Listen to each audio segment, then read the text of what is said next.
In 1922, a British naval expedition was conducting routine depth soundings in the Persian Gulf, approximately 200 kilometers south of what was once the ancient Sumerian city of Eridu, when the sonar equipment registered something that the expedition's lead officer described in his private log as a return signal from a depth that should not contain anything solid. The reading was logged, the coordinates were recorded, and then 3 days later, the entry was crossed out in ink and replaced with the words, "Instrument error." The officer's name was Commander Harold Fitch. He filed no official report. He gave no public statement. Before he died in 1961, he gave a handwritten account of what he had seen to his son, who kept it in a wooden box under his bed for 40 years before donating it to a private research archive in Bristol. The account described not just the sonar reading, described what his crew observed visually over the water that same night. Shapes beneath the surface. Not fish, not whales, something else. Something that moved in a deliberate pattern. Something that did not behave like any ocean creature the crew had encountered in a combined total of over 200 years of naval service. Commander Fitch wrote that he had never spoken about it publicly because he had no framework for what he had seen. He wrote that the closest thing he found, years later in a footnote of an obscure academic paper on Mesopotamian cosmology, was a description carved into a Sumerian clay tablet. A tablet that predated his experience by over 4,000 years. A tablet that described a species that was here before humans. And according to the Sumerian scribes who wrote it, that species never left. Hongirl Grooms. The tablet in question is catalogued as EA 228798 in the archive holdings of the British Museum's Ancient Near East collection. It's excavated in 1919 from the site of ancient Eridu, the city the Sumerians themselves described as the first city ever built, by a team led by archaeologist Reginald Campbell Thompson. The tablet's dimensions are approximately 11 centimeters by 14 centimeters. The clay is gray-green, a composition consistent with tablets from the earliest Sumerian period, placing its origin somewhere between 30,800 and 3,500 BCE. That makes it older than the Egyptian pyramids, older than Stonehenge, older than every other written document describing non-human life on this planet.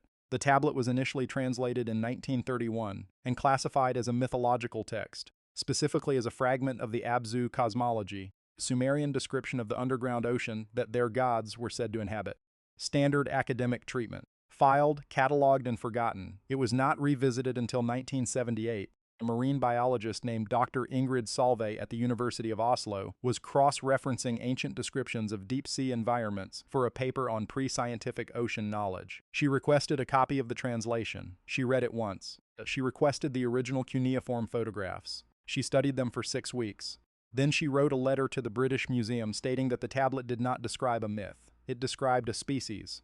Enough biological specificity that she could not explain how a Sumerian scribe in 3500 BCE had access to that information. The British Museum's response was to reclassify the tablet. It is now listed under restricted access. To view the original, a researcher must submit a formal application, provide institutional affiliation, and receive approval from a review committee that has not approved a single external request since 2004.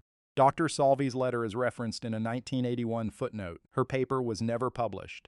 Her university records show she resigned her position in 1979 and relocated to a small town in northern Norway. She has not published since. This is the tablet she found, and tonight we are going through every code it contains. Hongirlir. The Sumerian scribes did not call this species a monster. They did not call it a demon. They used a compound word that linguists have translated in several ways, none of them satisfying. The word is Abzuu. Abzu is the Sumerian word for the primordial deep water, the underground ocean that existed, according to their cosmology, before the sky and earth were separated. Lu means people, or beings, or those who are. The compound translation is most accurately rendered as people of the deep water or the beings of the first ocean, not creatures of the ocean, not monsters from the ocean, people. The same word the Sumerians used to describe themselves. The scribes made a deliberate choice. They were not describing animals. They were describing a civilization. A civilization that, according to the tablet, predated the emergence of humanity by a period described in cuneiform as before the sky learned to hold rain, a poetic construction that Sumerian scholars have associated with the pre-atmospheric period of early Earth. The planet's surface was still largely covered by shallow, warm ocean. If the tablet's timeline is accurate, the Abzulu were not a species that arrived here. They were a species that evolved here before us. In the ocean, while the land was still cooling. And when land-based life, including eventually humanity, began to develop, the Abzulu did not emerge. They stayed. They went deeper, and they watched. This is the section of the tablet that caused Dr. Salvi to stop publishing. Sumerian scribes provided a physical description of the Abzu-Lu that spans 14 lines of dense cuneiform. It is the most detailed physical description of a non-human being in the entire Sumerian written record, more detailed than their descriptions of the Anunnaki, more detailed than their descriptions of the gods themselves.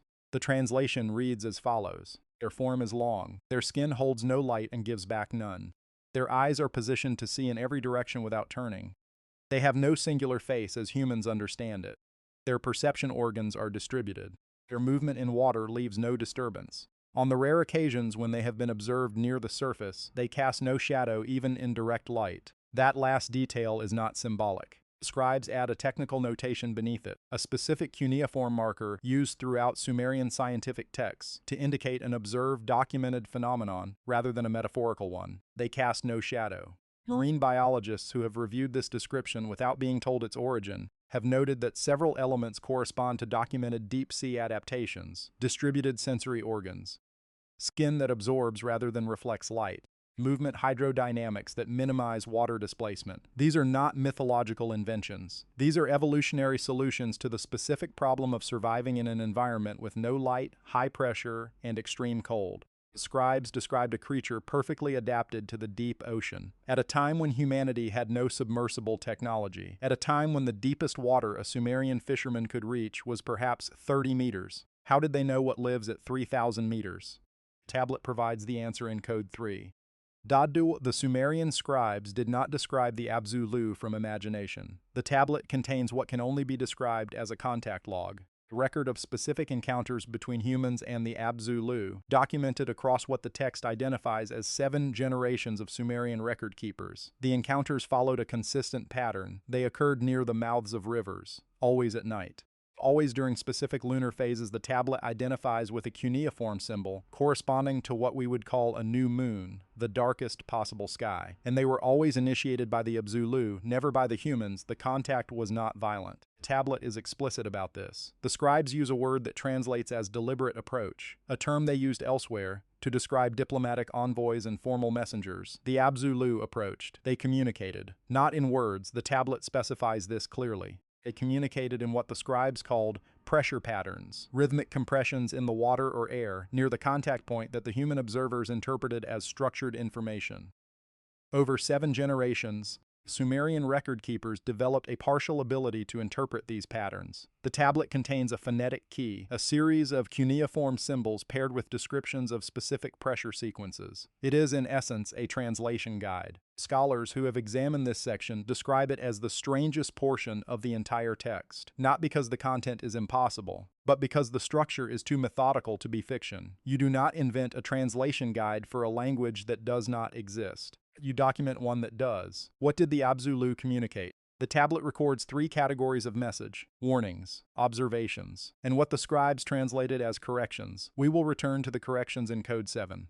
And before we go further, what I am about to tell you gets significantly darker. Some of what follows cannot be fully explained in a video format. The complete breakdown of all 10 codes, including the original cuneiform symbols, the contact coordinates, and the specific pressure pattern sequences from the translation key, I have compiled into a written document. It is linked below. The QR code is on your screen right now. Take 5 seconds. Get the document.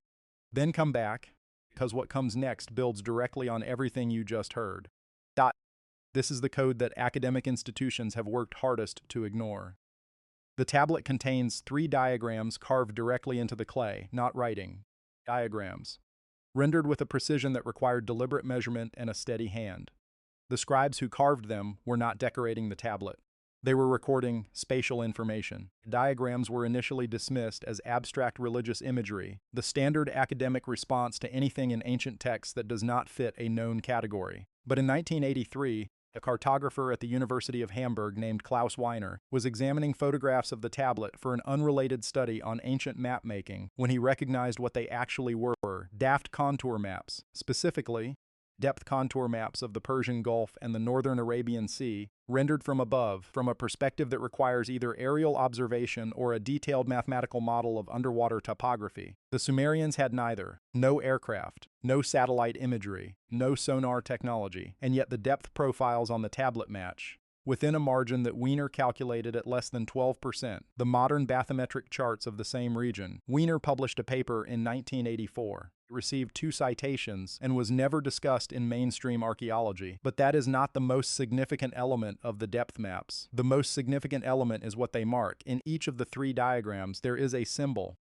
The same symbol, placed at the deepest point of the mapped area. The symbol is the cuneiform marker the Sumerians used to indicate a permanent settlement, a city, a place where beings lived and did not leave. The Sumerians were not mapping the ocean floor out of curiosity. They were marking where the Abzu-Lu lived. The locations they marked correspond to 3 of the deepest underwater trenches in the Persian Gulf and Arabian Sea region. Trenches that modern oceanography did not fully map until the late 20th century using satellite-assisted sonar. Sumerians knew exactly where they were, because someone had told them. The most disorienting section of the tablet is not the physical description. It is not the contact log. It is the timeline the scribes provide for the Abzu-Lu's presence on Earth. The Sumerian dating system was based on regnal years, years counted from the reign of specific kings, but the timeline in this tablet uses a different system entirely. It counts in what the scribes call great turnings, a unit that Sumerian astronomical texts consistently associate with the precession of the equinoxes. One great turning equals approximately 25,920 years. The tablet states that the Abzu-Lu have been in the ocean for 7 great turnings before the first Sumerian city was built. 7 multiplied by 25,920 equals 181,440 years. Add the approximately 500 years since the first Sumerian cities, and the tablet places the Abzu-Lu's presence in Earth's oceans at roughly 186,000 years ago. Modern evolutionary biology places the emergence of anatomically modern humans at approximately 200,000 to 300,000 years ago. The Abzu-Lu, according to the Sumerian timeline, predate modern human civilization by a vast margin. But they do not necessarily predate humanity itself. What this timeline suggests, if the tablet is accurate, is not that the Abzu-Lu arrived before humans. It is that they developed before humans. That they were here first, in the ocean, while land-based primates were still in their earliest developmental stages. That while early humans were learning to use stone tools on land, something else had already built a civilization in the deep water below. The scribes add one further notation to the timeline section, a single line that translators have argued over for decades. The most accurate rendering is this: they did not watch us develop, they waited for us to finish. There is a pattern in the historical record that most people have never been shown, and once you see it, it is very difficult to unsee. In every major ancient civilization that bordered a significant body of water, Sumerian, Egyptian, Phoenician, Greek, Vedic Indian, early Chinese, there exists a category of religious prohibition that modern historians describe as ocean taboos. Specific rules about what could and could not be done near deep water, specific times when the coast had to be vacated, specific behaviors that were forbidden near the water's edge at night. Most scholars treat these taboos as superstition, fear of drowning, fear of storms, primitive anxiety about an environment humans could not control. But the Sumerian tablet provides a different explanation. The scribes record that the ocean taboos were not invented by priests. They were communicated by the Abzu-Lu themselves during the contact sessions. The Abzu-Lu specified the conditions under which they did not want to be observed, the conditions under which they did not want to be disturbed, the conditions under which contact was appropriate, and the conditions under which it was not. The ocean taboos were not human inventions. They were terms of an agreement between early human civilizations and a species they had been in documented communication with for at least 7 generations. The agreement, according to the tablet, had 3 components. Humans would not attempt to reach the deep water. Humans would not attempt to record or describe the Abzu-Lu to outsiders. And humans would maintain specific coastal areas as contact zones, places where communication could occur under agreed conditions. In exchange, the Abzu-Lu provided 3 things: advance warning of significant ocean events, storms, tsunamis, unusual tidal behavior, navigational information, specific current patterns and depth readings that gave Sumerian maritime traders a significant advantage over every neighboring civilization. The tablet describes simply as knowledge from before humanity existed. We do not know what that knowledge contained. The section of the tablet that should describe it is intact. The cuneiform is legible. The content is encoded in a symbolic system that appears nowhere else in the Sumerian written record. 3 independent teams of cryptographers, one in the 1980s, one in the 1990s, one as recently as 2011, have attempted to decode it. None have succeeded. All three teams noted the same thing. The encoding system is not random. It is deliberate. It is sophisticated. And it was not designed to be decoded by anyone working from the Sumerian written tradition alone. Designed to be decoded by someone who already knew part of the answer. We return now to the three categories of message the Abzu-Lu communicated to the Sumerian record keepers: warnings, observations, and corrections. Warnings and observations are documented in the contact log and largely match what you would expect from a species with superior knowledge of the ocean environment. Storm predictions, seismic warnings, navigation data. The corrections are different.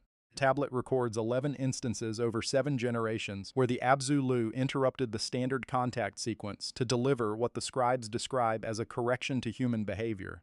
Not a warning about external events.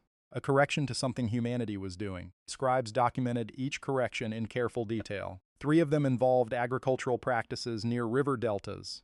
Specific farming methods the Abzu-Lu indicated were damaging the river ecosystem in ways that would eventually affect the ocean. Sumerians changed the practices. The agricultural records from the period show an unexplained shift in irrigation methodology that historians have never satisfactorily explained. 2 of the corrections involved conflicts between Sumerian city-states. The Abzu-Lu, apparently monitoring human political behavior, communicated that specific planned military campaigns would result in environmental damage they found unacceptable. The campaigns were canceled.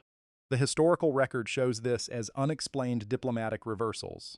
The remaining 6 corrections were not recorded in detail. The scribes note only that they were delivered, that they were understood, and that they were acted upon.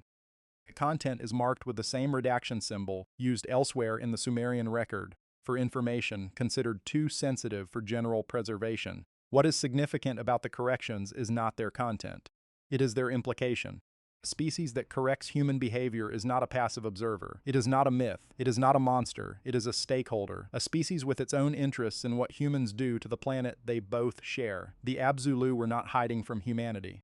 They were managing their relationship with it. Before we go to Code 8, stop for a moment. Everything you have just heard about the corrections, the specific incidents, the agricultural records, the diplomatic reversals, 6 redacted entries. It is all documented and cross-referenced in the written breakdown linked below. The QR code is on your screen. If you are going to understand what comes in the final 3 codes, you need that context. Grab it now, then come back. Holongroluries. There is a category of data in modern oceanography that does not appear in textbooks, does not appear in public reports, and is discussed only in restricted military and research communications. It is called USO data, unidentified submerged objects, and the volume of it is staggering. Between 1950 and 2023, the United States Navy alone has logged over 2,400 sonar contacts that could not be attributed to any known submarine, whale species, geological formation, or equipment error. The contacts share specific characteristics. They occur at depths between 2,000 and 6,000 meters. They move at speeds inconsistent with any biological organism of comparable size. They demonstrate directional changes that require either extraordinary agility or a propulsion system fundamentally different from anything in the known biological record. The Navy's official position is that these contacts represent natural phenomena not yet fully understood. The unofficial position, documented in leaked internal communications from 1968, 1987, and 2019, that a subset of these contacts behave in ways that suggest intentional movement and intentional concealment. The 2019 communication, authenticated and reported on by multiple national security journalists, specifically used the phrase non-human intelligence to describe the behavior pattern of a category of deep ocean sonar contacts logged near the Mariana Trench. Now overlay this data onto the Sumerian tablet, the 3 locations the Sumerian scribes marked with the settlement symbol, the deepest points of the Persian Gulf and Arabian Sea, have each generated USO reports in the modern era. Not one report. Occasional anomalies, recurring contacts, consistent patterns. Over decades, the Persian Gulf location marked on the tablet has generated documented sonar anomalies in 1953, 1971, 1988, and 2014. Coordinates of the 2014 contact, which was reported briefly in a U.S. Naval Logistics report before being reclassified, are within 40 kilometers of the coordinates. The Sumerian scribes marked 5,500 years ago. The Sumerians marked a settlement. The modern Navy keeps finding something there. The contact record in the tablet does not continue indefinitely.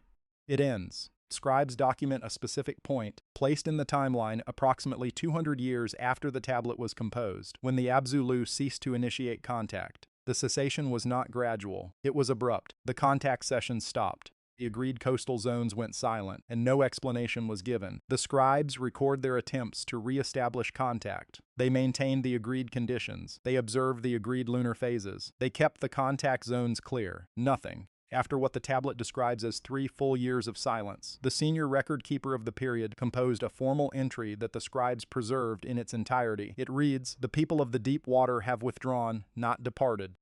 Withdrawn. The difference is known to anyone who has watched a tide go out. The water does not leave. It pulls back. It waits. The ocean is still full. They are still in it. They have simply chosen a depth we cannot reach. Withdrawn, not departed. The distinction is deliberate and specific. The scribes understood that the Abzulu had not left. They had simply moved beyond the reach of the contact methods humanity had available. The reason for the withdrawal is not stated explicitly. The tablet contains a contextual clue that researchers have found deeply uncomfortable. The withdrawal occurred during a period the Sumerian records document as a time of rapid human population growth and aggressive territorial expansion. Sumerian city-states were spreading. The coastal areas were being developed. The river systems were being modified at a scale and pace the Abzulu had not previously encountered. The tablet's final passage in the contact log section reads, "We changed faster than they could correct us, and so they stopped trying." Lundaldal, the final code, is the one the original translators debated longest, because it is not historical, it is not descriptive, it is conditional. Tablet's closing section, intact, fully legible, and verified by every scholar who has examined it, describes the circumstances under which the Abzulu will re-establish contact with humanity. There are 2 conditions. The first is environmental. The tablet specifies a state of the ocean described in cuneiform as the water that holds memory beginning to forget. Oceanographers who have reviewed this section have noted with some discomfort that this description maps precisely onto the phenomenon of ocean acidification, the process by which CO2 absorption alters the chemical composition of seawater in ways that affect its acoustic and biological properties. We have been in a period of accelerating ocean acidification since the Industrial Revolution. The rate has increased measurably every decade since 1950. According to the most recent data from the International Oceanographic Commission, we are currently at a level of acidification that has not occurred in the geological record for at least 300 million years. The first condition, by any reasonable reading of the tablet, has been met. The second condition is behavioral. The tablet states that contact will not be reestablished until humanity demonstrates what the scribes render as the willingness to go down. The Sumerian phrase is specific. It refers to deliberate descent into deep water, not fishing, not coastal navigation. Actual descent into the deep ocean with the intent to observe what is there. The first crude descent to the deepest point in the ocean, the Challenger Deep in the Mariana Trench, occurred in 1960. Since then, humanity has conducted hundreds of deep-sea expeditions, deployed thousands of autonomous underwater vehicles, and mapped approximately 23% of the ocean floor with high resolution. We have been going down, systematically. For 60 years, the second condition by any reading of the tablet is also being met. The Sumerian scribes close the tablet with a statement that reads, in full translation, "When the water begins to forget and the surface people learn to descend, the people of the deep will rise to meet them, not as strangers, not as gods, as what they have always been, the ones who were here first, the ones who waited, the ones who knew that the surface people would eventually remember that the ocean is not empty. The ocean covers 71% of this planet's surface. The average depth is 3,688 meters. Humanity has directly explored less than 20% of it. We have better maps of the surface of Mars than we do of our own ocean floor. In the unexplored 80%, according to a clay tablet carved by hand in 500 BCE by scribes who had spoken to something that lived there, something is waiting, something that was here before us, something that never left. Something that, according to the oldest written record describing it, has been watching humanity develop from a depth we could not reach, and waiting for the moment we finally could.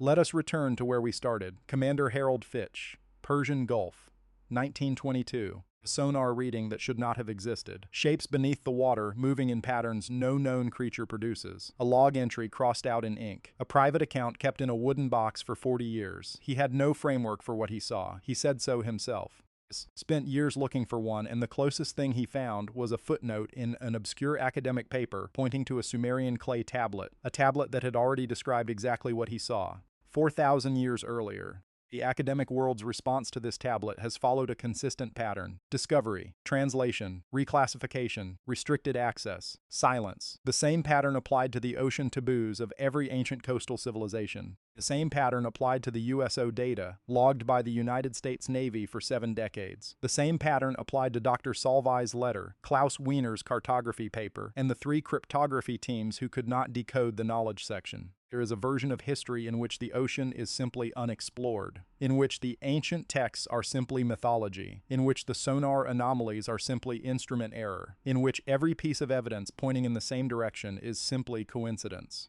And then there is the version the Sumerian scribes wrote down, a version in which the ocean is not unexplored. It is inhabited. A version in which the ancient texts are not mythology. They are contact records. A version in which the sonar anomalies are not errors. They are sightings. A version in which the coincidences are not coincidences. They are a pattern. The Abzulu, according to the tablet, have been in this ocean for longer than our species has existed. They watched us develop. They made contact. They communicated. They corrected us. They waited. And when we changed too fast for them to correct, they withdrew to a depth we could not reach. But they did not leave. They are still there. In the 80% we have never seen. In the trenches that go down 7 miles. The deep cold dark that covers more of this planet than all of its land combined. Tablet EA 28798. British Museum restricted access. Excavated 1919. Translated 1931. Reclassified after 1978. One tablet in the entire Sumerian record that does not describe gods coming down from the sky. It describes something already here, already deep, already waiting, and according to its final lines, almost certainly no longer willing to wait much longer. Holds it. Now you know what it says.